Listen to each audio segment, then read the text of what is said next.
ছোট পর্দার জনপ্রিয় অভিনেত্রী তানজিন তিশা। তিনি ফ্যাশন শ্যুট ও র্যাম্প মডেলিংয়ের মাধ্যমে তার কর্মজীবন শুরু করেছিলেন। নিজের অভিনয় দক্ষতা দিয়ে তিনি দর্শকদের মনে একটি বিশেষ স্থান করে নিতে সক্ষম হয়েছেন। অভিনয়ের পাশাপাশি তিনি সামাজিক যোগাযোগ মাধ্যমেও বেশ সক্রিয় এবং জনপ্রিয়। সম্প্রতি একটি অনুষ্ঠানে তানজিন তিশা তার মায়ের জন্য একটি সম্মাননা পুরস্কার প্রসঙ্গে বলেন, এটি আমার কাছে পৃথিবীর সবচেয়ে সুন্দর ও লাভলি মুহূর্তগুলোর মধ্যে একটি।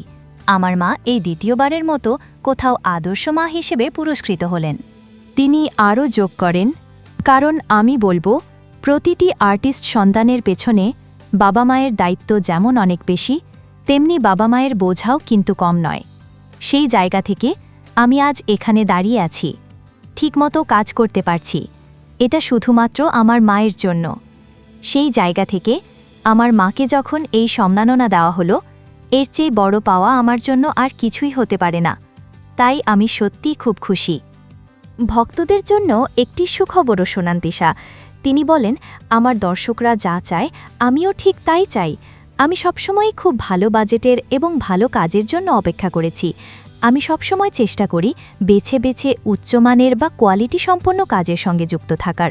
এছাড়া খুব শীঘ্রই আমাকে সিনেমায়ও দেখা যাবে। অভিনেত্রী তার সাফল্যের কৃতিত্ব দর্শকদেরই দেন। তিনি বলেন, আমার দর্শকদের জন্যই আজ এই অবস্থানে আছি। আমি দৃঢ়ভাবে বিশ্বাস করি যে আমার কিছু খুবই আন্তরিক দর্শক আছেন, তাদের জন্যই আমার সবকিছু। আমি সকলের কাছে কৃতজ্ঞ আমাকে এত ভালোবাসা এবং এত সাপোর্ট দেওয়ার জন্য।